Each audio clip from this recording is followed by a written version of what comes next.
সত্যবতী,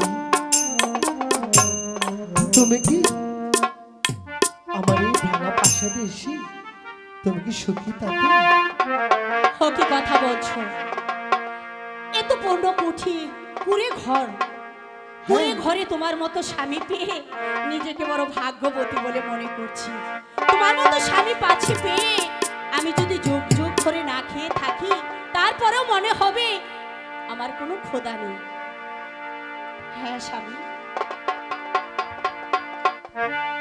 প্রদীপ হয়ে থেকো তুমি আমার ভাঙা ঘরে, ও তুমি বাজবো সে ঘর মনে মতো করে, গো মনের মতো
দরজাটা লাগিয়ে দিয়ে আসছি।